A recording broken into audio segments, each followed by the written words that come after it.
आज अपने जोड़ों की समस्या को, खास करके घुटने की समस्या, अर्थराइटिस, ऑस्टियो अर्थराइटिस की समस्या, साइटिका की समस्या को कैसे आप सॉल्व कर पाएंगे बगैर दवाइयों के, इसके ऊपर चर्चा करेंगे। नाभि बैलेंसिंग के द्वारा कैसे gas acidity, enlarged liver, spleen की समस्याएं, पैंक्रियाज की समस्याओं का समाधान कर पाएंगे, इसके ऊपर बात करेंगे। इसके अलावे माइग्रेन से रिलेटेड समस्याएं, फ्रोजन शोल्डर, टेनिस एल्बो, इन तरह की समस्याओं का, और L3 L4 की समस्या जो कमर दर्द की समस्या है, आज महामारी जैसा, ऑर्थो की समस्याएं महामारी जैसा फैला हुआ है समाज में। आज हमारा भारत देश जो योगी मनीषियों का देश था, जहां हम हेल्थ को एंजॉय करते थे, आज रोगों का वर्ल्ड कैपिटल बनता जा रहा है। आज बीमारियां इतने नए नए रूपों में आकर के हमें परेशान कर रही है। कोरोना काल ने सिखाया है कि सिर्फ दवाइयों के बल पे हम स्वस्थ नहीं रह सकते।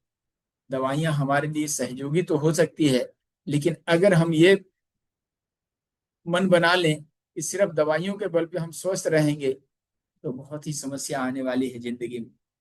दवाइयां हमारे लिए सहायक हैं, जिस तरह से डॉक्टर हमारे लिए सहायक होते हैं हमें स्वस्थ रखने के लिए। कोई डॉक्टर आपको स्वस्थ नहीं कर सकता। आपको स्वस्थ आप खुद से होना पड़ेगा। अपनी आदतों को सुधारना पड़ेगा, अपने खान पान को सुधारना पड़ेगा।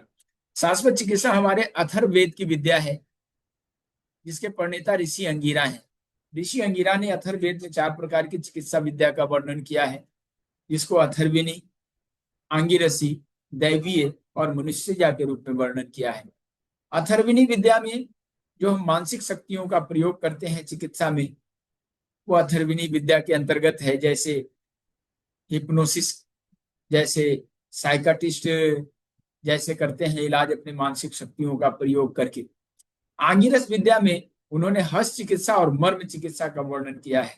मर्म चिकित्सा में हमारे शरीर के 107 प्राण बिंदुओं को स्टिमुलेट करके हम अपने शरीर के रस रसायनों से शरीर का इलाज करते हैं। लेकिन अगर अनाड़ी हाथों से मर्म चिकित्सा की जाए, प्राण का भय होता है। इसी से बचाने के लिए ऋषि अंगिरा ने एक अद्भुत सुरक्षित विद्या का दान दिया, वरदान दिया, जिसको उन्होंने हस्त चिकित्सा, शाश्वत चिकित्सा के रूप में वर्णन किया है। शाश्वत चिकित्सा को उन्होंने भगवान के 10 अवतारों में पंचम अवतार वामन अवतार से जोड़ा है। वामन अवतार में कथा आती है कि 3 पग में प्रभु ने धरती आकाश पाताल माप लिया था। हमारा शरीर भी 5 तत्वों की रचना है, पंच महाभूतों की रचना है, जो 3 दोषों से संचालित होता है। और शायद इसीलिए प्रतीकात्मक रूप से इस 5वें अवतार को 3 पग में नापने का उन्होंने विज्ञान दिया था। हमारा शरीर क्षिति जल पावक गगन समीरा 5 तत्व का शरीर है, जो 3 दोषों से चलता है, जिसको वात पित्त और कफ के रूप में हम जानते हैं। हमारा शरीर जब से इस संसार में आया है, भगवान ने हमारे शरीर को सुरक्षित रखने की पूरी व्यवस्था करके भेजी है। हमारे शरीर के अंदर एक डॉक्टर के रूप में हमारे इम्यून सिस्टम को बिठा के भेजा है। उस डॉक्टर को हेल्प करने के लिए हमारे शरीर में हार्मोन्स के रूप में, न्यूरोट्रांसमीटर्स के रूप में दवाइयां दे के भेजा है, पूरा मेडिकल स्टोर। शाश्वत चिकित्सा के माध्यम से हम अपने शरीर के अंदर जो आंतरिक मेडिसिन हैं, उसको प्रयोग करने का विज्ञान सीखते हैं। अपने वात पित्त कफ को बैलेंस करने का विज्ञान सीखते हैं। अपने पंच महाभूतों को संतुलित करने का विज्ञान सीखते हैं।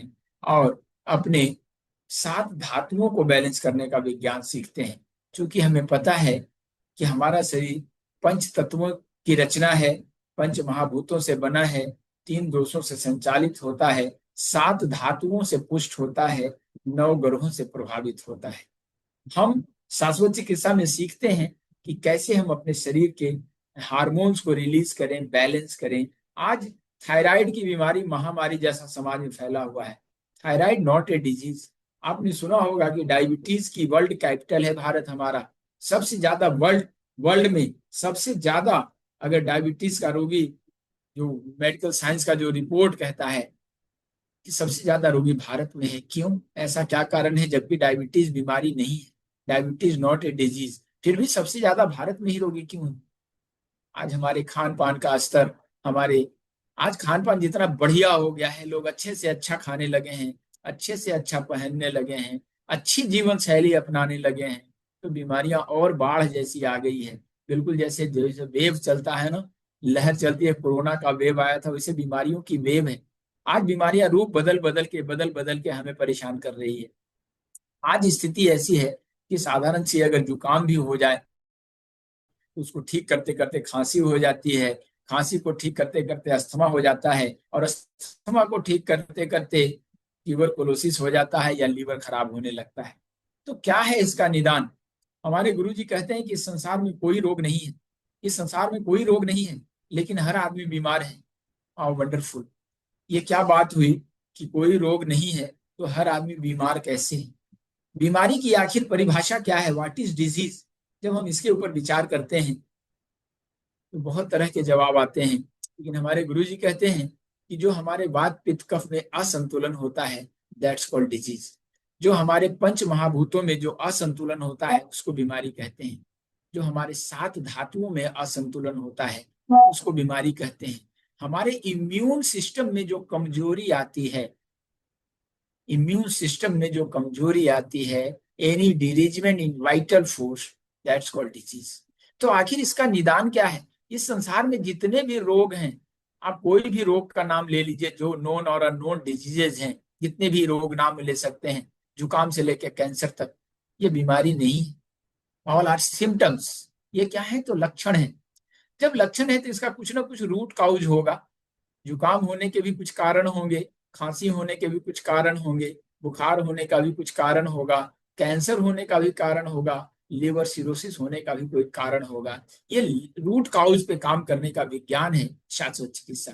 क्योंकि हम जब तक रूट काउज पे काम नहीं करेंगे, जहां से उसकी ओरिजिन है, उसको अगर हम नहीं रोकेंगे, तो गोलियां खा खा करके, अंग्रेजी दवाई खा खा करके, या कोई भी दवा खा खा करके हम बीमारी को ठीक नहीं कर सकते।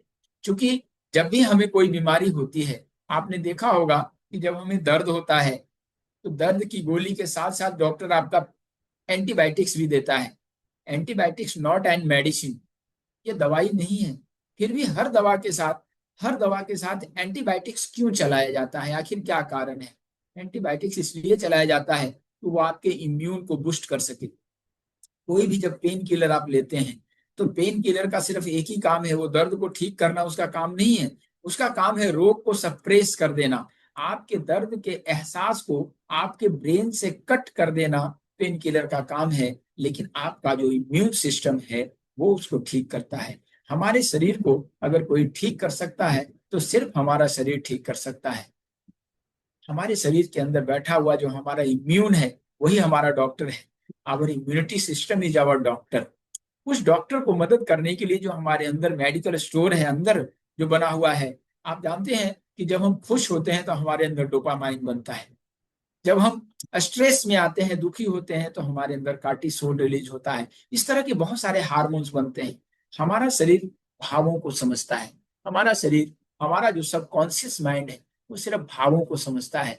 जब भी हमारे अंदर डिप्रेशन का भाव आता है, जब भी हमारे अंदर खुशी का भाव आता है, जब भी हमारे अंदर अच्छी फीलिंग्स आती है, प्यार की फीलिंग आती है, घृणा की फीलिंग आती है, तो हर बार अलग अलग तरह के हार्मोन्स बनते हैं उसको बैलेंस करने के लिए।